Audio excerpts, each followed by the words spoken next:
కళ్ళు మూసుకున్నట్లయితే ప్రార్థన. పరిశుద్ధుడు పరిశుద్ధులని వెల దూతతో కూడా వచ్చి మా గొప్ప దివా మిగిలిన పదవులకు నమస్కారములు. నాయన ఈ దినమంతా నాయన మరి మిమ్మల్ని ఆరాధించుకోవడానికి మాకు ఇచ్చిన సమయాన్ని బట్టి మీకు వందనాలు స్తోత్రాలు.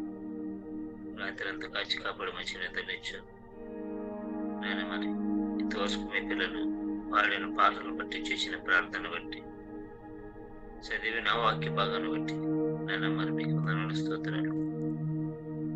మీరు ఇచ్చిన సమయంలో సద్వినియోగం చేసుకొని విన్న ఏదైనా విడిచిపెట్టుకున్నట్లు నాయన మరి మీరు ఏదైతే మా నుండి పొందాలని మీరు అనుకున్నారో అలా ఉండడానికి ప్రయాసపడడానికి సహాయం దయచేస్తారు. అయితే నరకం నుండి తప్పించుకోవడానికి మమ్మల్ని మేము కాపాడుకోవడానికి నాయన మీ జ్ఞానం మీ ఆలోచన దయచేస్తారండి. ఇప్పుడు మేము మాట్లాడుచున్నగా నాకు మరి ఇంట్లో మీ పిల్లలకు మీ జ్ఞానము మీ ఆలోచన దయచేస్తారని యేసుక్రీస్తు శ్రేష్టమైన నామములో వేడుకొంచు నా పర్వతం. Thank you. మంచిదండి. మరి నిన్న చూసుకున్నట్లుగానే నరకమునందు మనం పడకుండా మనం కాపాడుకోవాలి. ఎలా కాపాడుకోవాలి? ఎవరాత్మ నరకంలో కాదు, ఎవరు అక్కడ పోతున్నారు? వాక్యాన్ని చదివే మనం పోతామా? వాక్యానికి లోబడిన వారు పోతారు. వాక్యానికి లోబడిన మనము, వాక్యానుసారంగా ఉన్న మనము నరకానికి పాత్రలు ఎప్పుడు అవుతాం? లేదా నరకానికి పాత్రలు కాకూడదంటే మనం ఏం చేయాలి? అందుకని అన్ని విషయాలు మనం చాలా జాగ్రత్తగా చూసుకోవాలి. దేవుడు మాట్లాడిన ప్రతి మాట మనము చదువుతుంటాం. చదివినప్పుడు మనం ఏం చేస్తామంటే మనము వాక్యానికి విధేయులుగా ఉండడానికి ప్రయత్నిస్తాం, కానీ అప్పుడప్పుడు సాతాను ఎన్నో ఇబ్బందులు పెడతాం. అందుకని మనం అలాంటివన్నీ కూడా తప్పించుకోవాలని జీవ గ్రంథంలో కొన్ని విషయాలు రాశారు. యేసుక్రీస్తు ప్రభు చెప్పిన మాట ఏమిటి? సరే మరొకసారి చదువుతున్నామండి. మార్క్స్ వార్త 9:47 నరకమున వాని పురుగు చావదు, అగ్ని ఆరదు. ఏమంట? నరకమున వాని పురుగు చావదు, అగ్ని ఆరదు. ఎవరైతే నరకానికి వెళ్ళిపోతారో, ఎవరైతే నరకంలో ప్రవేశిస్తారో, ఎవరైతే నరకానికి వెళ్ళిపోతారో వాళ్ళు ఏం చేస్తారు? అక్కడ బాధపడుతూ ఇబ్బంది పడుతుంటారు. నరకానికి ఎవరు పోతారు? ఆ పోవడానికి కారణం ఏమిటి? పోకూడదు అని ఇంత ఖచ్చితంగా చెప్పాడు అంటే అది ఎంత భయంకరమైన శిక్ష అనేటువంటిది మనం గుర్తు చేసుకుంటాం. నిన్న కూడా మనం విన్నాం. ఈ రోజు కూడా వింటున్నప్పుడు మనకి క్లారిటీ వస్తుంది. ఎందుకంటే మనము చర్చకొచ్చినంత మాత్రము, లేదా బాప్తిసం తీసుకున్నంత మాత్రము, వాక్యం చదివినంత మాత్రము నరకం తప్పించుకుంటాము అనేది కాదు. ప్రతిరోజు అనుక్షణం మనల్ని మనం కాపాడుకోవాలి. చాలా మంది లేదులే ఖాళీ ద్రాక్షరసం రొట్టె తీసుకుంటే చాలు, ద్రాక్షరసం రొట్టె మనల్ని కాపాడుతుంది అని ఆలోచన చేస్తారు. అలా కాకుండానట్లు మనము జాగ్రత్తగా చూసుకోవాలి. ఖాళీ ద్రాక్షరసం రొట్టె తీసుకుంటే మనము కాపాడబడం, ఇది గుర్తుపెట్టుకోవాలి. ఎందుకంటే మన క్రియ చాలా అవసరం. అది ద్రాక్షరసం రొట్టె ఎందుకు తీసుకుంటున్నాము అంటే మనం ఒంటరి వారం కాదు, మనలో క్రీస్తు ఉన్నాడు, మనం పాపం చేయకున్నట్లు మనకు ఒక కంచె. అంటే ఇదిగో నేను యేసుక్రీస్తు యొక్క శరీరాన్ని, ఆయన రక్తాన్ని తీసుకున్నాను అంటే ఇప్పుడు నేను ఆయన యొక్క స్వాధీనములో ఉన్నాను, ఆయన యొక్క బంధకములో ఉన్నాను. లేక ఒక ప్లాట్ లో ఒక వ్యక్తి ఎలాగైతే రిజిస్టర్ చేసుకుంటాడు, చేసుకున్నప్పుడు ఆ యొక్క యజమానుడు ఎలా అయితే ఆ యొక్క ప్లేస్ వాడుకుంటాడో అలాగే ఆ ప్లేస్ వాడబడాలి. అలా మనము దేవుని యొక్క పేరున ఉండడానికి యేసుక్రీస్తు రక్తం చెందించి మనల్ని కాపాడాడు. కాబట్టి మనకు గుర్తుగా మనకి హెచ్చరిక చేస్తున్నట్లుగా అందుకు మాత్రమే పనికొస్తుంది. చూద్దామని మనం ఒకసారి చూసుకుంటే చూసుకుందామండి. చూడండి కథలకు రాసిన పత్రిక 4:9 ఒకసారి చూద్దామండి. అపోస్తలుడైన పౌలు గారు గలతీయులకు రాసిన పత్రికలో రాస్తూ కొన్ని విషయాలు ఇప్పుడు మీరు దేవుని ఎరిగిన వారును మరి విశేషముగా దేవుని చేత ఎరగబడిన వారునై ఉన్నారు కనుక బలహీనమైనవియు నిష్ప్రయోజనమైనవియునైనా మూల పాఠముల తట్టు మరలా తిరగనేలా మునపటి వలె మరలా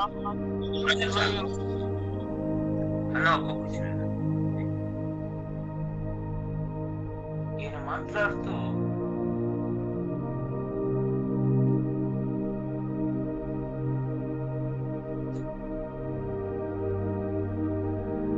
ఇప్పుడు మీరు దేవుని ఎరిగిన వారు మరి విశేషముగా దేవుని చేత ఎరగబడిన వారు ఉన్నారు కనుక బలహీనమైన నిష్ప్రయోజనమైనవి అయిన మూల పాఠముల యందు మరలా తిరగలేదు.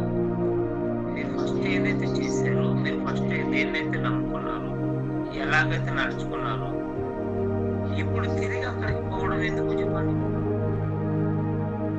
ఒకసారి మనం తల్లి గర్భంలో నుండి మొదలైన తర్వాత లేక ఈ భూమి మీదకి వచ్చిన తర్వాత మనం ఏమి చేస్తామో మనకు తెలియదు. ఎందుకు తెలియదంటే మనకు అప్పుడు వాక్యం తెలియదు, లోకానుసారంగా ఉన్నాము. ఎప్పుడైతే బాప్తిసం తీసుకుంటున్నామో, ఎప్పుడైతే వాక్యం తీసుకుంటున్నామో, వాక్యాన్ని మనం అంగీకరిస్తామో అప్పుడు మన కట్టుబాట్లు వేరు. అందుకే ఏమంటున్నానంటే ఇప్పుడు మీరు ఏర్పరచబడ్డారు, ఇప్పుడు మీరు దేవుడు మిమ్మల్ని ఎంచుకున్నాడు, ఇప్పుడు మిమ్మల్ని ప్రత్యేకంగా చేశాడు. ఈ లోకంతో మనల్ని పోల్చుకోకూడదు. ఈ లోకానికి మనకి సంబంధంలో అనేటువంటిది వాళ్ళు చేసిన ప్రతిదీ మనం చేయాలని లేదు. ఎందుకు తెలుసా? మనము ప్రత్యేకించబడిన వారు. ఇక్కడ వచ్చేద్దామండి, ఒక మాట చెప్తానండి. పేతురు గారు మాట్లాడుతూ ఫస్ట్ ప్రసంగంలోనే అపోస్తలుల కార్యాలు 2వ అధ్యాయము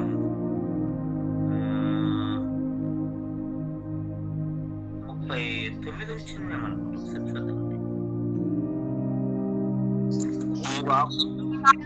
మీకును మీ పిల్లలకును దూరస్తులందరికీ అనగా వారికి మీరు దూరంగా ఉన్నారని ఉంటుంది. చూడండి 38 లేక 39 40 ఇంకా చదవండి. ఎవరైనా క్షమించి మీరు మూర్ఖులకు ఈ తరము వారికి వేరే రక్షణ పొందుడని వారిని హెచ్చరించెను. ఈయన మొట్టమొదటి ప్రసంగానికి 3000 మంది మారారు. ఏమన్నాడు? మూర్ఖులకు ఇది అంటే, మూర్ఖులు అంటే ఏంటి? మూర్ఖులు అంటే వాళ్ళకి ఏది నచ్చితే అదే చేస్తారు. అవతల వారు ఏం చెప్పినా పట్టించుకోరు. ఏది వాళ్ళకి రైట్ అనిపిస్తే అదే చేస్తారు. అది రైట్ అయినా రాంగ్ అయినా నేను నమ్మింది వేదం అనుకుంటాను, నేను చెప్పింది కరెక్ట్ అనుకుంటాను. అందుకేమంటున్నానంటే మూర్ఖులని ఈ తరము వారికి మీరు వేరుగా కాండి. ఎందుకు వేరుగా కావాలి అంటే మీరు ఇప్పుడు మీ సొత్తు కాదు, క్రీస్తు మీలో జీవించుచున్నాడు కాబట్టి మీ ఇష్టానుసారంగా బ్రతకడం అవకాశం లేదు. ఈ లోకం ఏం చేస్తుందంటే కంటే కనపడేది శాశ్వతం అనుకొని, ఈ లోక సంపద శాశ్వతం అనుకొని, లేక ఈ లోకంలో ఏదైతే మనం ఓకే అనుకుంటాం అంతే చాలా. ఈ లోకంలో డబ్బు ఉన్నవాడు తప్పు చేసినా రైటే, ఈ లోకంలో పలుకుబడి ఉన్నవాడు ఏది చేసినా రైటే. ఎందుకు? పైసలు ఉన్నాయి కాబట్టి వాడు తప్పు చేసినా రైట్ గానే కనపడుతుంది. కానీ దేవుడు మాట్లాడితే ఏమంటున్నాడు పౌలు పేతురు గారి ద్వారా? ఇదిగో మూర్ఖులుగా ఈ తరము వారికి మీరు దూరంగా ఉండి వేరుగా ఉండండి. మూర్ఖులు అంటే సొంత ఆలోచన మాత్రమే, అవతల ఆలోచన పట్టించుకోరు. వాళ్ళ మన సొంత ఆలోచన మాత్రమే పట్టుకొని నడుస్తారు కాబట్టి మీరు అలా ఉండకూడదు. అందుకే ఇప్పుడు మన గణిత రాష్ట్రపతిలో ఆయన మాట్లాడుతూ ఏమంటున్నారంటే, మీరు ఏర్పరచబడిన వారు, మీరు కొత్తగా నియమించబడిన వారు. ఎవరైతే వాక్యానుసారంగా ఉండాలి అనుకుంటారో, ఎవరైతే వాక్యానికి లోబడాలి అనుకుంటారో వాళ్ళందరూ కొన్ని జాగ్రత్తలు. ఇప్పుడు ఎవరైనా ఒక స్త్రీది ఒక పురుషుడిది పెళ్లి అవుతుంది అనుకో, వాళ్ళు ఏం చేస్తారు తెలుసా? కొన్ని కట్టుబాట్లు వస్తాయి, కొన్ని బాధ్యతలు వస్తాయి. పెళ్లి కాకముందు ఏం చేస్తారంటే తల్లిదండ్రులు చెప్పిందే చేస్తే చేసినా, లేకుంటే వాళ్ళు ఇష్టానుసారంగా ఉంటారు. కొంతమంది కొడుకునైనా బిడ్డనైనా చక్కగా వాళ్ళ ఇష్టం వచ్చినట్లు ప్రేమిస్తారు కాబట్టి కొద్దిగా ఏమంటేదంటే ప్రేమ ఎక్కువైనప్పుడు పని చేయరు, వాళ్ళ ఇష్టం వచ్చినట్లు ఉంటారు. అత్తమామ ఇంట్లో పోయిన తర్వాత అలా ఉంటారా? అలా ఉండడానికి అవకాశం ఉండదు. అలా ఉండడానికి అవకాశం ఎందుకు ఉండదంటే అది మన సొంత ఇల్లు కాదు. మనం ఆలోచన చేసుకోవాలి, ఇది మన సొంత ఇల్లు కాదు కదా, చాలా జాగ్రత్త కలిగి ఉండాలి కదా, చాలా భయభక్తులు కలిగి ఉండాలి కదా అనేటువంటిది. అందుకని వాక్యానికి లోబడి ఉండడానికి ప్రయత్నించాలి. మనం ఈ లోకానుసారంగా కాదు. ఎందుకు ఇంతమంది వద్దు వద్దు వద్దు అని చెప్తున్నారు? ఇంతమంది తమ ప్రాణాలు సైతం వదిలేశారు. ఆఖరికి ఏం చేయమంటున్నారు చూడండి. మన ఇక్కడికి వచ్చేద్దామండి. మార్క్స్ వార్త మరొకసారి పోదామండి. 9వ అధ్యాయం. మార్క్స్ వార్త 9వ అధ్యాయం 40 వచనం నుండి ఒకసారి మనం చూసుకున్నాం. ఏమంటున్నారు? మనకు ఎవరైనా ఉంటుంది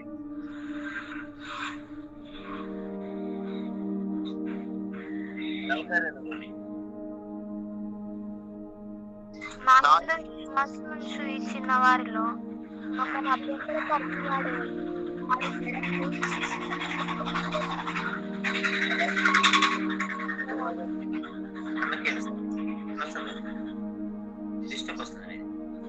నా యందు విశ్వాసము ఉంచి చిన్నవారిలో ఒకరిని అభ్యంతరపరచువాడెవడో వాడు మెడకు పెద్ద తిరుగటి రాయి కట్టబడి సముద్రంలో పడవేయుట వానికి మేలు. నీ చెయ్యి నిన్ను అభ్యంతరపరిచిన ఎడల దానిని నరికి వేయము. నీవు 2 చేతులు కరిగి నరకములోని ఆరని అగ్నిలోనికి పోవుట కంటే అంగహీనుడపై జీవములో ప్రవేశించుట మేలు. నీ ఇక్కడ చూడండి, ప్రతి తల్లిదండ్రులు కూడా ఒక చక్కటి మాట ఆలోచన చేసుకోవాలి. ఏమంటున్నాడు?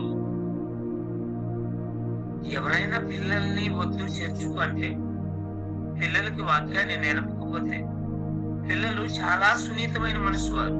ఎలాంటి వారంటే మనం ఏది చెప్తే అదే రైట్ అనుకుంటాం. ఎందుకంటే తల్లిదండ్రులు ఏది చేస్తారో దాన్ని చూసి పెరుగుతారు పిల్లలు. పిల్లలు తల్లిదండ్రులని గమనిస్తూ బ్రతుకుతారు కాబట్టి ఈయనేమంటున్నాడు? ఈ చిన్న బిడ్డలు చాలా సాధమైనటువంటి మనసు, చాలా సున్నితమైనటువంటి మనసు. వాళ్ళకి ఇప్పుడు చిన్నప్పుడే వాక్యాన్ని నేర్పుతారనుకో, ఇప్పుడు చిన్నప్పుడే వాక్యానుసారంగా ఉండడానికి మీరు ఆ పిల్లలకి నేర్పుతారనుకో, పెద్ద తర్వాత దాని నుండి తొలగిపోరు. అందుకంటున్నాడు, ఎవడైనా ఈ చిన్న బిడ్డల్ని ఆటంకపరిచినేనరా, ఎవడైనా వద్దు నీ చర్చకు రావద్దు, కల్లారు చేస్తావు అది ఇదని చెప్పేనేనరా, నీవు ఉన్నావు కంటే లేకపోతే నాయన ఇష్టమై నీ గొంతు కట్టి సముద్రంలో పారేయడం మేలు. ఎందుకు తెలుసా? వాళ్ళ ఆత్మను రక్షించాలన్న భారం నీకు లేదు కదా అని చెప్పి కింద ఏమంటున్నారు మనకి 43, 44. నీ చేయిని అభ్యంతరపరిచినేనలా దానిని నరికి వేయము. నీవు 2 చేతులు కలిగి నరకములు ఆరని అగ్నిలో నీకు పోవుట కంటే అంగహీనుడు పోయి జీవములోనికి ప్రవేశించడం మేలు. ఏమంట? ఈ 2 చేతులు ఉన్నాయి కదా, ఈ చేతుల విలువ ఎప్పుడు తెలుస్తుంది తెలుసా? ఈ చెయ్యి మన దగ్గర లేనప్పుడు తెలుస్తుంది. నీ చెయ్యి ఎక్కడ పడితే ఎక్కడ తాకుతుందా, దీన్ని బట్టి అప్పుడప్పుడు అంటున్నారు, డైలాగులు కొడతారు కొంతమంది. నా చెయ్యి నా మాట్లాడదు, నా చెయ్యికి దురద ఎక్కువ, ఇలాంటి డైలాగులు కొట్టామనుకో దేవుడు కూడా నీ దురద మొత్తం చేసేస్తాడు, తోలు చేస్తాడు. ఎందుకు తెలుసా? ఈయన ఏమంటున్నాడు? నీ శరీరంలో ఉన్న ప్రతి అవయవం ప్రతిది కూడా నీ అదుపులో ఉండాలి. నువ్వు చెప్పినట్లు వినాలి, నీవు దేవుని అదుపులో ఉండాలి. లేదండి నా చేయి నా మాట ఎందుకు, ఇప్పుడు ఎవరి ముందు కాబట్టి, ఉడుకు రక్తం ఉంది కాబట్టి నా ఇష్టానుసారంగా నా చేస్తాను, నా జీవితం నా చేయి చేసింది అనేది కాదు. ఈ శరీరంలో ఏ ఒక్క పాటు తప్పు చేసినా నీ ఆత్మకి శిక్ష తప్పదు. అందుకే ఏమంటున్నాడు, నీ చెయ్యి ఒకవేళ తప్పు చేసింది అనుకో, ఆ చెయ్యిని ఏం చేయాలి? నరికి నీ ఎదురు నుండి పారు. అదే కదా నేను డిస్టర్బ్ చేస్తుంది. ఆ చెయ్యే కదా నిన్ను నరకానికి పోవడానికి కారణం చేస్తుంది. ఈ చెయ్యి లేకపోతే దాని విలువేంటి తెలుస్తుంది కదా. అవసరమైతే శరీరంలో ఉన్న చేతినే తీసేయి అన్నాడంటే ఎంత భయంకరమైన శిక్ష ఒకసారి ఆలోచన చేస్తుంది. కింద మాట్లాడుతూ అంటున్నాడు చూడండి.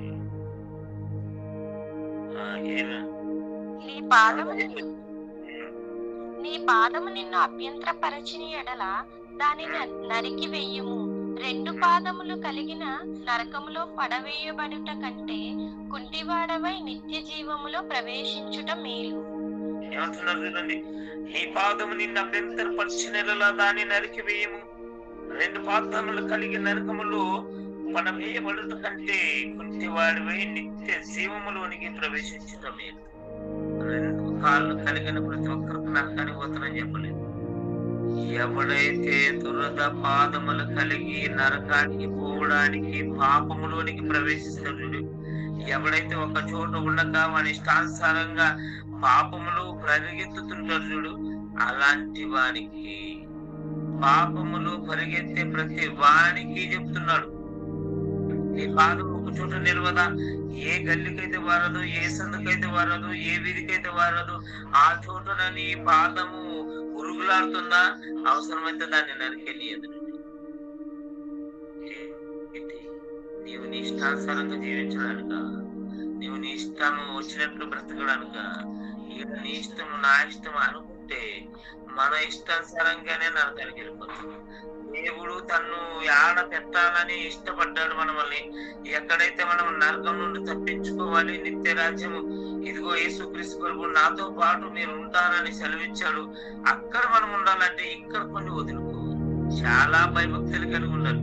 భయము భక్తి చాలా అవసరం. మనం వాక్యం చదువుతున్నాము అంటే అంతం వరకు సహించేవారు ఉండాలి. వాక్యం చదువుతున్నా, వాక్యాన్ని వివరిస్తున్నా, ప్రార్థన చేస్తున్నా, ఎవరు వీటిలో పెట్టుకోండి. కొద్ది ఏమంటున్నాడు, మీరు ఒకవేళ జాగ్రత్త లేకపోతే చనిపోయే ముందు ఒకవేళ మీరు చేస్తే ఖచ్చితంగా నేను మిమ్మల్ని నరకంలో వేస్తానంటాడు. ఎందుకు వేస్తాడు చూడండి. మళ్ళీ ఇక్కడ వచ్చేద్దామని ఎసుకెళ్ళగలను ఒకసారి చూద్దాం. ఎందుకింత జాగ్రత్త చెప్తున్నాడు? ఎసుకెళ్ళగలను 18 అధ్యాయం 23 వచ్చిన ఒకసారి చూద్దాం. 23, 24.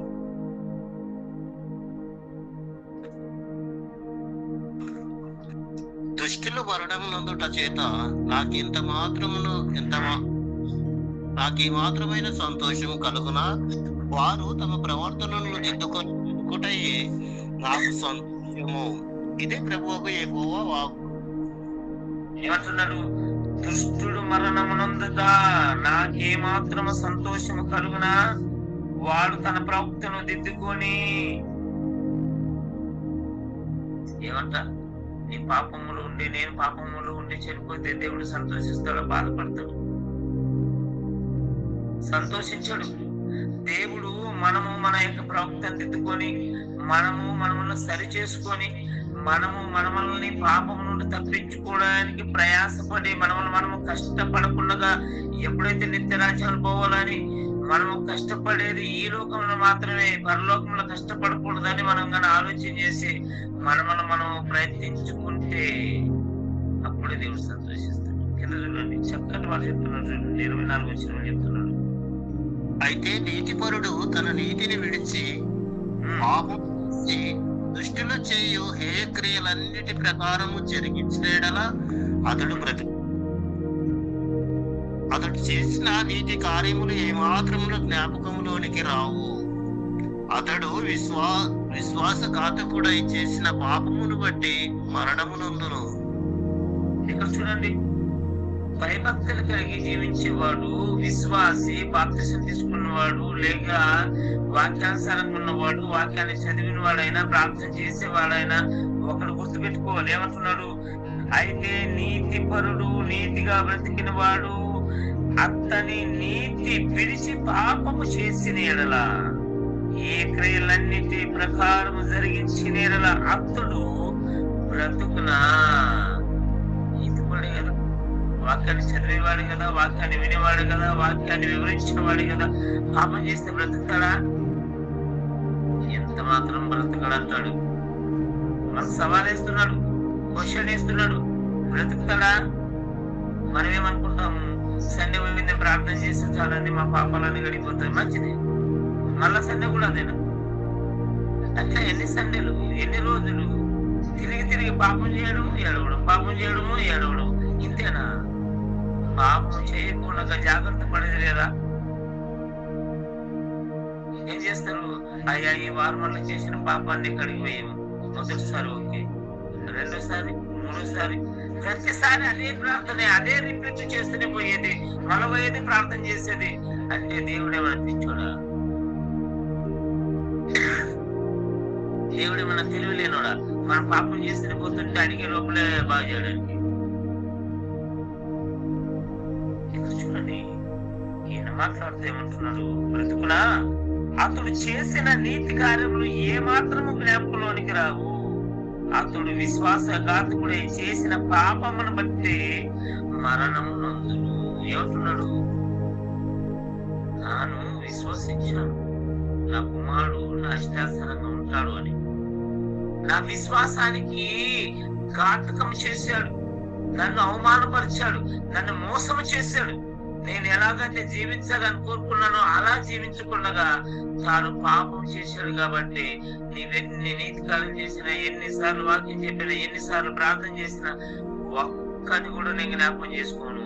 నీ పాపం చేశావు కాబట్టి, తెలిసి పాపం చేశావు కాబట్టి ఏం చేస్తాను? ఆ పాపాన్ని బట్టి చంపేస్తాను. నేను పైన ఇంకా చదువుకోండి, 21, 22 వచనాలు కూడా ఉంటది. పాపం చేసేవాడు పాపాన్ని ఒప్పుకొని పాపాన్ని వదిలేసి నీతిగా బ్రతికితే ఒక్కడు కూడా జ్ఞాపకంలోనికి రాదు.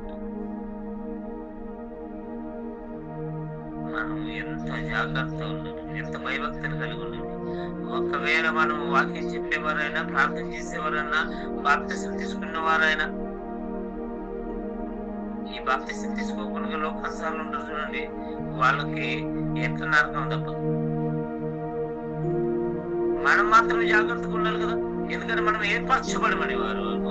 లేక మనము ఎప్పుడైతే బాప్తిసం తీసుకున్నామో మన సొత్తు కాదు, మనలో క్రీస్తు జీవించుతున్నాడు, మనం ఆయన పేరు మీద రిజిస్టర్ అయిన వారు.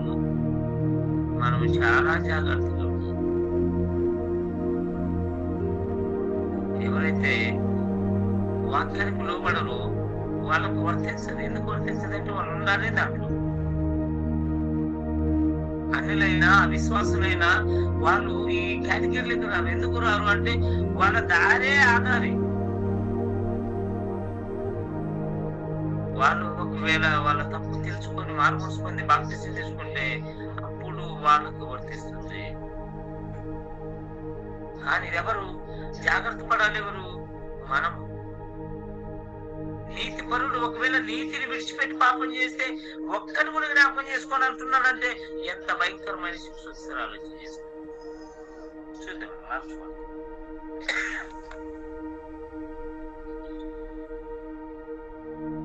మార్క్స్ 47 వచ్చేసి చూద్దాం. నీ కన్ను నిన్ను అభ్యంతరపరచని ఎడల దాన్ని తీసి పారవేయుము. 2 కన్నులు కలిగి నరకంలో పడవేయబడుట కంటే ఒంటి కన్ను గలవాడవై దేవుని రాజ్యంలో ప్రవేశించుట మేలు. ఏమంటున్నాడైనా? 2 కన్నులు కలిగి, మంచిది, దేవుడు 2 కన్నులు ఇచ్చాడు. ఆ కన్ను విలువేంటో మనకు తెలుసా? 2 కన్నులు కలిగి మనము బాగుంది కదా చూపు, దేవుడు నాకు మంచి అవకాశం ఇచ్చాడు కదా, నేను వాక్యానుసారంగా బ్రతకాలనుకోకుండా ఒకవేళ మనం విర్రబీగి పాపం చేసామనుకో, మన చూపులో తప్పు ఉందనుకో, మనం చూసే చూపు చెడురైందనుకో, ఖచ్చితంగా ఆ కన్నులు 2 ఉన్నందుకే కదా నువ్వు ఇంత విర్రబీగేది. అవసరమైతే ఒక కన్ను తీసేయాలి. గుడ్డివాడుగా నీ శరీరములు ఒక అవయవము లేకపోతే నీకేం ఒరిగేది లేదు. ఎందుకంటే ఎంతమంది చేతి లేని వాళ్ళు, కాళ్ళు లేని వాళ్ళు, కన్ను లేని వాళ్ళు భూమి మీద బ్రతుకుతున్నారు, శరీరంలో జీవిస్తున్నారు. కానీ ఈ శరీరంలో చాలా సంవత్సరాలు లేదు, ఒక 60-70 సంవత్సరాలు. ఒక్కసారి నీ ఆత్మ నీ శరీరాన్ని వదిలేసిన తర్వాత నరకానికి పోయిందనుకో, అంతులేని లెక్కలేనన్ని దినాలు నరకంలో కాల్చాల్సి వస్తుంది. అందుకనే ఆయన జాగ్రత్త చెప్తుంది. అందుకనే జాగ్రత్తలు మనకి. నరకానికి పోకూడదు అని మనము మనల్ని ప్రయాసపడి మనమే కాపాడుకోవాలి. అందుకే శివవాక్యాన్ని విని ఆ వాక్యాన్ని నమ్ములు వేసుకుంటూ ఆ వాక్యాన్ని జ్ఞాపకం చేసుకుంటూ మనం ఉన్నామనుకోండి, ఏది పాపము, ఏది రైటు, ఏది రాంగో మనకు గుర్తుంది. మన పాపానికి దూరంగా ఉండాలి, పాపానికి చాలా చాలా దూరంగా ఉండాలి. ఎందుకంటే మనము జాగ్రత్త లేకపోతే అజాగ్రత్తగా ఉంటే మనమే మోసం చేసుకుంటాం. ఎవరో వచ్చి మనల్ని మోసం చేయలేదు, గుర్తుపెట్టుకోండి. ఎవరో వచ్చి నిత్యరాజ్యానికి తీసుకెళ్లరు, మనమే నిత్యరాజ్యానికి తీసుకెళ్ళాలి. ఎవరు వాళ్ళ గురించి వాళ్ళు ఆలోచన చేసుకుంటారు, ఎవరు వాళ్ళ గురించి వాళ్ళు ప్రతిరోజు తాము కాపాడుకుంటారు, వాళ్ళు మాత్రమే పరలోకానికి వెళ్ళిపోతారు. చూడండి, ఇప్పుడు చెప్తున్నాను కింద మరొకసారి 48 వచ్చిన చదువుకుంటే, నరకమున వాని పురుగు చావదు, అగ్ని ఆరదు. నరకమున వాని పురుగు చావదు అన్నారు. ఎవరి పురుగు చావదు? ఎవరైతే నరకానికి పాత్ర అవుతారో, ఎవరైతే తమ చేతులు తమ అదుపులో పెట్టుకున్నారు, ఎవరైతే తమ పాదములు తమ అదుపులో పెట్టుకోరు, ఎవరైతే తమ నాలుకైనను పెదవులైనను లేక తమ కళ్ళైనను తమ అదుపులో పెట్టుకోకుండా ఒకవేళ విచ్చలవిడితనము గాని లేకపోతే పాపం చేస్తే ఎవరు లేరు కదా అనుకొని మన ఇష్టానుసారంగా బ్రతికితే వారి ఆత్మ నరకానికి వెళ్ళిపోతారు.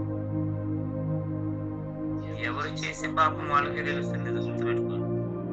నేను ఏలెత్తు చూపించలేను, నన్ను నీవు ఏలెత్తు చూపించలేవు. ఎందుకు తెలుసా?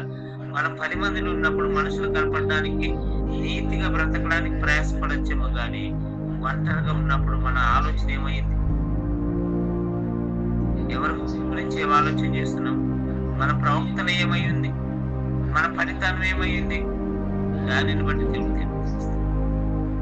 మనసును మోసం చేసేమో గాని దేవాది దేవుని ఎవ్వడు కూడా మోసం చేయలేదు. దేవుని మోసం చేసే అవకాశమే లేదు. ఎందుకంటే మన ఆలోచన ఎరిగిన దేవుడు, మన హృదయాన్ని ఎరిగిన దేవుడు, మన తలంపులు ఎరిగిన దేవుడు. మన సృష్టికి మళ్ళా మరి వచ్చిన సరే 10 వచ్చిన 4వ మీరు దినములను మాసములను ఉత్సవ కాలములను సంవత్సరములను ఆచరించుచున్నారు. ఏమంటున్నాడు ఈయన? మీరు ఈ దినం బాగుందని, ఈ దినం బాగలేదని, ఈ వారం చేయాలని, ఈ వారం చేయలేదని ఈ లోక పర్యాయంగా లేదా మనము క్రైస్తవులోనికి రాకముందు ఏదైతే ఆచరించామో వాటిని బట్టి నడుచుకుంటారు. జాగ్రత్త. అలా కాదు నడుచుకోవాల్సింది. ఏ దినం మంచిది కాదు. దినం చెడ్డవరా నాయన, ఈ రోజు ఉన్నవాడు రేపు ఉంటాడో లేదు తెలియదు, ఇప్పుడున్నవాడు 1 గంటకుంటాడో లేదో తెలియదు. ఈ దినాలు, మాసాలు, వారాలు ఇచ్చిపెట్టండి, భయభక్తులు కనుక జీవించండి, వాక్యానికి లోబడి ఉండండి అని చెప్పుతూ 11-12 వచనాల్లో ఉంటది. మీ విషయమై నేను పడిన కష్టము వ్యర్థమైపోయేమో అని మిమ్మును భయపడుచున్నాను. ఏమంటున్నాడైనా? మీకు ఎన్నోసార్లు వాక్యాన్ని వివరించాను కదా, ఎన్నోసార్లు వాక్యాన్ని చెప్పాను కదా, మీ గురించి నేను ఎంత కష్టపడ్డాను కదా. ఒకవేళ మీరు ఈ దినములు, వారాలు, మాసాలు, అమాసాలు, పుణ్యాలు అనుకుంటా సమయాన్ని వృధా చేస్తే నేను మీ ఆత్మ రక్షించాలన్నా ఎంతో కష్టపడ్డాను కాబట్టి నా కష్టము వ్యర్థమైపోతుందేమో. ఎప్పుడైనా విన్న వాక్యం ఫలించకపోతే చెప్పిన వాడి కష్టం వ్యర్థమే. ఆ వాక్యాన్ని విని విడిచిపెడితే చెప్పిన వాడి కష్టము వ్యర్థమే. ఆ వాక్యానుసారంగా ఒక్క ఆత్మైనను రక్షించబడకపోతే చెప్పిన వాక్యము వ్యర్థమే. అందుకని అంటున్నాడు, మీరు ఈ లోకానుసారంగా బ్రతుకుతున్నారా? ఈ లోకంలో ఇలా ఉండాలి అలా ఉండాలని మీరు అనుకుంటున్నారా? అలా కాదు. ఒకవేళ నేను మీ గురించి పడిన కష్టం వ్యర్థం అయిపోతుంది కదా, వ్యర్థం కాకుండా చూసుకోండి. కింద 12 వచనంలో అంటున్నాను చూడండి. సహోదరులారా, నేను మీ వంటి వాడనైతిని కనుక మీరు నా వంటి వారు కావాలని మిమ్మును వేడుకొనుచున్నాను. ఏమంటున్నాడు? నేను మనిషినే కదా, మీలాంటి వాడిని కదా, 2 కాళ్ళు 2 చేతులు 2 కళ్ళు కలిగిన వాడు కదా. నేను నడవగలిగినప్పుడు మీరెందుకు నడవలేరు? నేను ఉండగలిగినప్పుడు మీరెందుకు ఉండలేరు? నేను ఎలాగైతే ఉన్నాను, ఎలాంటి వాడిని ఎలా తయారయ్యాను, మీరు కూడా నా గురించి అలా తయారు కావాలి. నేను ఎలా ఉన్నాను, నా జీవితం మీకు తెలుసు. సౌలుగా ఉన్నప్పుడు ఎంతో మంది నిమిషం పెట్టిన వాడును, కొట్టిన వాడును, చెరసాలు వేసిన వాడును, బంధకములు ఉంచిన వాడును, అవసరమైతే చంపేసిన వాడును. కానీ ఇప్పుడు ఎవరు కొట్టినా కొట్టించుకుంటున్నాను. ఎన్నో ఆత్మలు రక్షించడానికి ప్రయాసపడుతున్నాను, ఎంతో బాధపడుతున్నాను. ఎందుకు తెలుసా? దేవుని వెలుగైతే తెలుసుకున్నాను. యేసుక్రీస్తు ప్రభు ఈ లోకానికి వచ్చి ఎందుకు రక్తం చెందించాడో తెలుసుకున్నాను. అంటే ఆయన ఏమన్నానంటే, ఏదో నేను మీ వంటి వాడు, మీలాంటి స్వభావం కలిగిన వాడిని, నాకు సాధ్యమైందంటే మీకు సాధ్యమవుతుంది, నేను చేయగలిగానంటే మీరు చేయగలుగుతారు. ఎంత సింపుల్ గా చెప్పేసాను. నానా బ్రతకండి. యేసుక్రీస్తు ప్రభు 12 మంది శిశువులు అయితే 12 మందిలో ఏదో ఇసుకుని ఏదో తప్పిపోయిన తర్వాత 11 మంది శిశువులు ఎవరు ఏ ఒక్కరు కూడా చెప్పలేకపోయారు. ఏమన్నా, నేను క్రీస్తుని బట్టి నడిచాను, నన్ను బట్టి మీరు నడిపాను, నన్ను బట్టి నడవని అని చెప్పలేదు తెలుసా? తను తాను క్రీస్తుకి అంకితం చేసుకున్నాడు. తను తాను అలా నడుచుకోవాలని కష్టము అయినను నష్టమైనను సరే, ఏదైనా సరే నేను వాక్యానికి లోబడి ఉండాలని. మనం చూసుకుంటే ఫిలిప్పీయులకు రాసిన పత్రిక చూద్దాం, 3వ అధ్యాయం 9వ వచనం చూస్తే, ఫిలిప్పీయులకు రాసిన పత్రిక అపోస్తలుడైన పౌలు గారు మాట్లాడుతారు.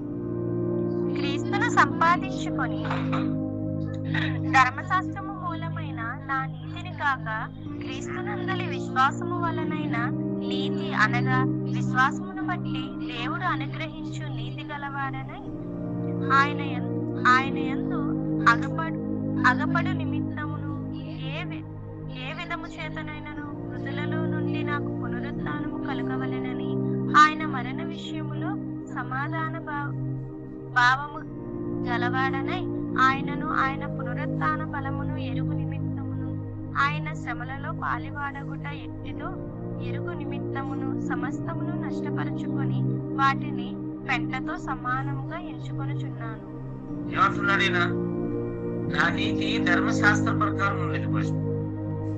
ధర్మశాస్త్రం ఏది చెప్పేదంటే చేసేవాడు.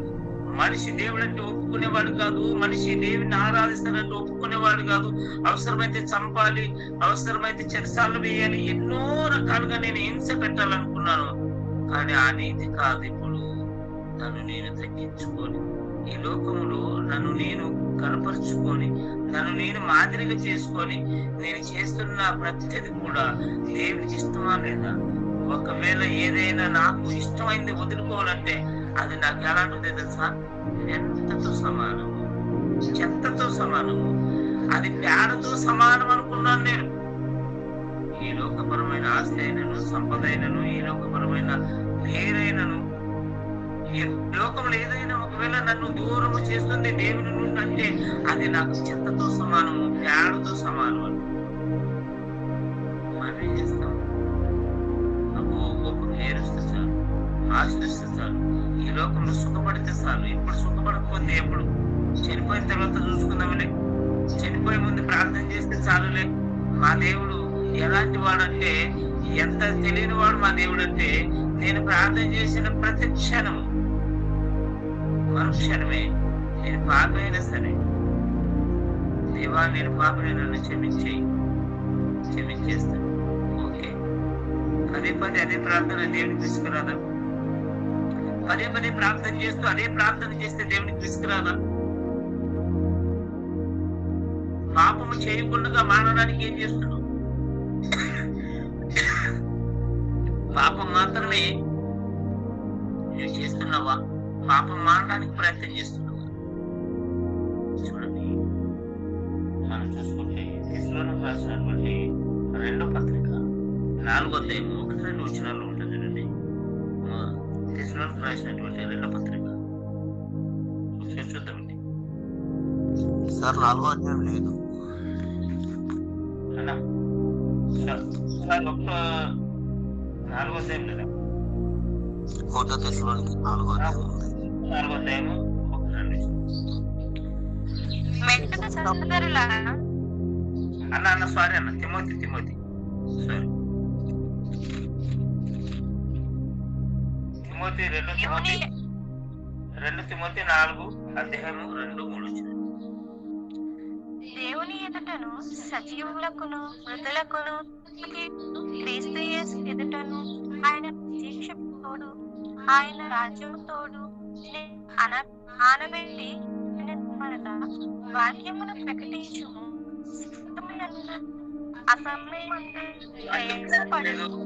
చూడండి మీరు కొద్దిగా ఆపండి. అన్న చదవండి. వాక్యమును ప్రకటించుము, సమయమందును అసమయమందును ప్రయాసపడుము, సంపూర్ణమైన దీర్ఘశాంతముతో ఉపదేశించుచు ఖండించుచు గద్దించుచు బుద్ధి చెప్పుము. ఏమంటున్నాడు ఈయన? వాక్యమును ప్రకటించుము, సమయము అసమయము చూడద్దు.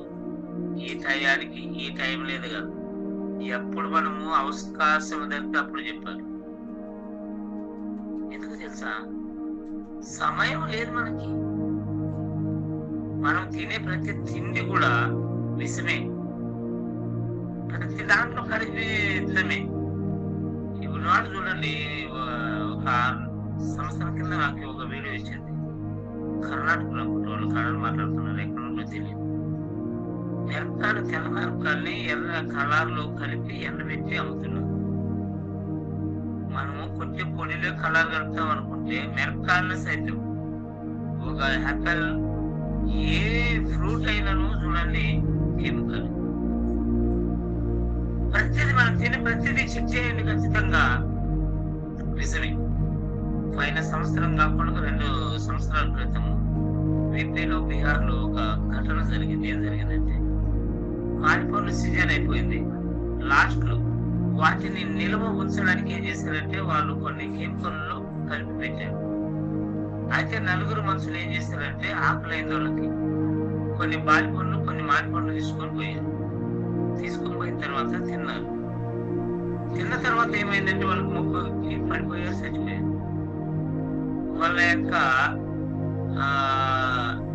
పోస్ట్ మార్టం రిపోర్ట్ ఏమొచ్చింది తెలుసా?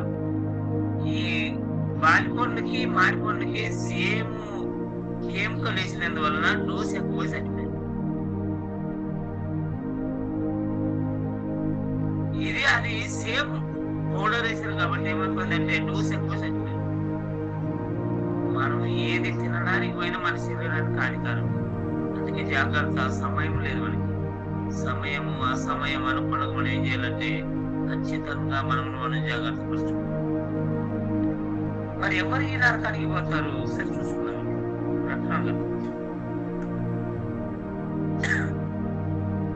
21వ అధ్యాయం 8వ వచనం చూద్దామండి. దొరికి వారును అవిశ్వాసులను అసహ్యులను నరహంతకులను వ్యభిచారులను మాంత్రికులను విగ్రహారాధికులను అబద్ధికులందరూ అగ్నిగంధకములో మండు గుండములో పాలు పొందుదురు. ఇది 2వ మరణము. ఏమంట ఇక్కడ క్లారిటీ చేశాడు. ఏమంటున్నాడంటే పిరికివారు అంటే అర్థం ఏంటి చెప్పండి? పని చేయగలిగి చేయకపోతే పిరికివారు దేవుని దృష్టి. చదవగలిగి వాక్యం చదవకపోతే, వాక్యం చెప్పకపోతే, పాటలు పాడగలిగి పాడకపోతే, ప్రార్థన చేయగలిగి చేయకపోతే, దేవుని పని చేయడానికి అవకాశం ఉన్న చేయకపోతే గుర్తుపెట్టుకోండి పిరికివాడే. మన కళ్ళ ముందు మన పిల్లలు పని చేయకపోతే ఏం చేస్తుంది తెలుసా? నీకేమైందిరా, నీ చేత కదా, ఎద్దులా ఉన్నావు అంటారు. అది గుడ్డోని అంటారా? అనలేదు. ఎందుకంటే వాళ్ళ వల్ల కాదు. తిరిగి వారంటే అర్థం ఏంటి? చెయ్యగలిగి చెయ్యకపోతే మనం ఆ కేటగిరీలోకి ఉన్నాం. మేము ఒకసారి మనం సరి చేసుకుంటాం. అంతేకాదు ఏమంటున్నాడు, పిరికివారును అని చెప్పేసి అవిశ్వాసాలు అంటే ఏంటి? ఎన్నిసార్లు వాక్యం ఉన్న విశ్వాసం ఉండదు. చూద్దాం, సమయాన్ని పట్టించుకోరు. ఎన్నిసార్లు వాక్యం విన్నా ఏం చేస్తారు? నెగ్లెక్ట్ చేస్తారు. ఎన్నిసార్లు వాక్యం విన్నా ఏం చేస్తారు? దాన్ని ఇంకా తోస్తూనే ఉంటారు. వాక్యాన్ని విని నువ్వు భయపడకపోతే, దేవునికి భయపడకపోతే ఏం చేస్తావు? జాగ్రత్త. ఖచ్చితంగా అవిశ్వాసంగా ఉన్నావనుకో నరకం పోతుంది. అంతేకాదు ఏమంటున్నాడు, పిరికివారును అవిశ్వాసులను అసహ్యులను అంటే అసహించుకునేవారు. తెలుసా నీకు? ఎవరైనా పాట పాడితే ఓర్చరు, ఎవరైనా వాక్యం చెప్పినా ఓర్చరు.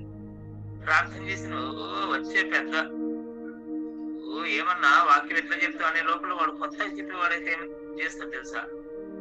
డ్రాప్ అయిపోతాడు, దాన్ని ఎక్కిరిచేస్తాడు. వీడు చేసేదిలే అవతల వాళ్ళని చేయనిచ్చారు.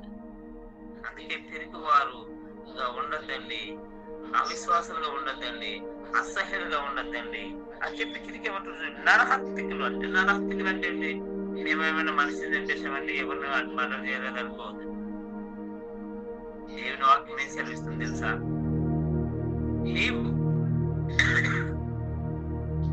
ఈ భూమి మీద ఉన్నప్పుడు ఏం చేస్తున్నావు?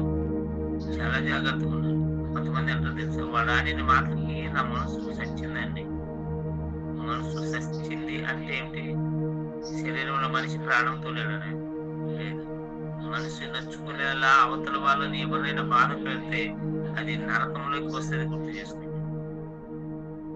శరీరం చావడమే కాదు, అవతల వ్యక్తి బాధపడి మనసు చచ్చిపోయేలా చాలా మంది ఉన్నారు. చూడండి, వాడు చచ్చిపోయినట్టే చూడండి అన్నారు.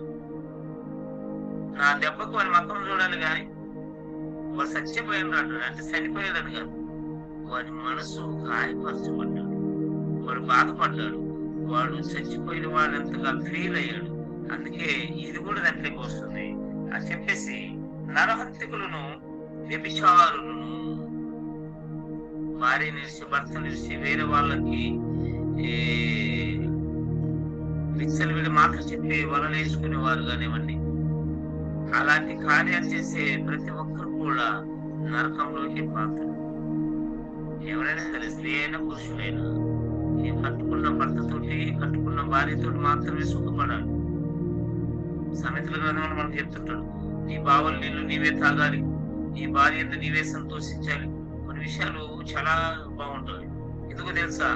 నీవు అలాంటి కార్యాల్లో గల చురుకుగా లేకపోతే, అంటే పాపం విషయంలో నీవు చురుకుగా లేకపోతే, ఏది రైట్ ఏది రాంగు నీవు తెలుసుకోకపోతే ఖచ్చితంగా దీన్ని నీవు మోసం చేసుకుంటావు.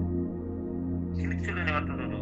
నరహంతకులను అని చెప్పేసి, వ్యభిచారకులను, మంత్రికులను, మంత్రాలు చదివేవారు అని చెప్పేసి, విగ్రహారాధకులను అంటే మనుషులు చేసిన వాటిని పూజ చేసేవారు. ఇది గుర్తుపెట్టుకోవాలి. ఒక శిలువనైనను యేసుక్రీస్తు ప్రభు ఫోటోనైనా ఆరాధిస్తే మరేమో ఫోటోను ఆరాధించినా దాంట్లోకి వస్తుంది. ఎందుకంటే దేవుడు ఎలా ఉన్నాడో మనకు తెలియదు. ఎందుకంటే దేవుడు ఆత్మై ఉన్నాడు కాబట్టి. ఈ యేసుక్రీస్తు ప్రభు ఫోటోలను మనం అనుకుంటాం కదా, వాళ్ళంతా మన ముందు ఉన్నటువంటి మనుషులే.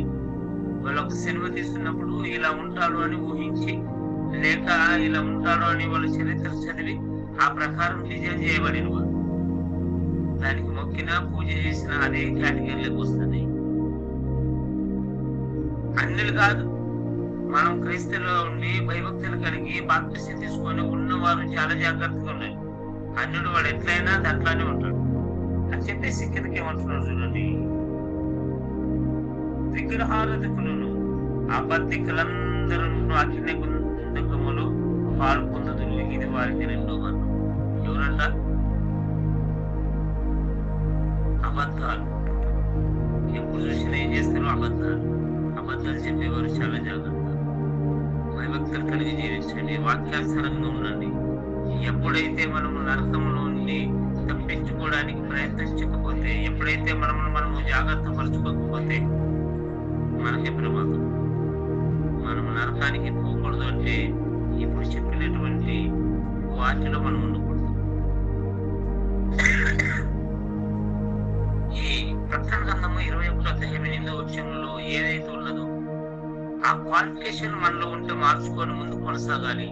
వాటిలో మనము ఉండకుండా మనం ఏం చేయాలంటే వాటి నుండి మనం తప్పించుకోవాలి. మనము ఒకవేళ మనం జాగ్రత్త పరచుకోకపోతే మనకే ప్రమాదం. ఈ కొద్ది మాటలు దేవుడు మన హృదయంలో ఫలిపించి ఆశీర్వదించి నడిపించినగాక. కలుసుకొచ్చిన ప్రార్థన చేసుకున్నాం. మహాపరిశుద్ధుడైన నమస్కారం. ఇదిగోనైనా మరి ఇంతవరకు మరి మేము మీ మాటలు విని విన్నాం. నాయన నరకానికి పోకూడదంటే ఎలా ఉండాలి? మా చేతులు, మా కాళ్ళు, మా చెవులు, మా ఆలోచన మా అదుపులో ఉండాలి. మేము మీ అదుపులో ఉండాలి. నాయన ఇదిగో మేము ప్రార్థన చేసుకున్నాం కదా, మా దేవుడు మమ్మల్ని రక్షిస్తాడు. ఎప్పుడు చేసినా రక్షిస్తాడు. ఎలా ఉన్నా దేవుడు రక్షిస్తాడని నిర్లక్ష్యం కలిగి ఉన్నాం కదా నాయన. మరి పాపం చేయకుండానే జాగ్రత్త పడడానికి మాకు మీ జ్ఞానం, మీ ఆలోచన ఇచ్చాడు. అయ్యా మీ పిల్లలందరూ కూడా ఎంతో భయభక్తులు కలిగి ఉదయమని వచ్చి నాయన మీ మాటలు వినిచుండగా విన్న మీ పిల్లలు విన్నదాన్ని విడిచిపెట్టుకున్నట్లు నా ప్రభు దినమంతా కూడా కాచి కాపాడ్డాడు. ఇదిగో కీర్తనలు గ్రంథం 1:2 సెలవిచ్చినట్టు దేవుని ధర్మశాస్త్రాన్ని ఆనందించుచు దీవారాత్రులు దాన్ని ధ్యానించిన వాడు దాన్ని నీ యొక్క వాక్యం చదువుతున్నప్పుడు సంతోషంగా ఉండాలి, ఆనందంగా ఉండాలి. కానీ దినము రాత్రి తేడా లేకుండా నాయన మరి మీ యొక్క వాక్యం మేము ధ్యానించాలి. విన్న దానిని చదివిన దాన్ని ధ్యానిస్తూ ఏది వాక్యాసరమో ఏది లేదని మమ్మల్ని మేము జాగ్రత్త పరుచుకుంటాం ఆయన ముందు కొనసాగడానికి. ఈ దినమంతా నాయన మరి మీ పిల్లలు చేసే ప్రతి పనిలో మేము తోడుగా నడిపించండి. ఎవరైనా అనారోగ్యంతో అటువంటి స్వస్థపరిచి మంచి ఆరోగ్యం దయచేస్తారండి. గూగుల్ మీట్ లో జాయిన్ అయిన ప్రతి కుటుంబాన్ని మీ చేతిగా చెప్తూ యేసుక్రీస్తు అతి శ్రేష్టమైన నామములో అడిగి విడిపించిన ప్రవర్తనలు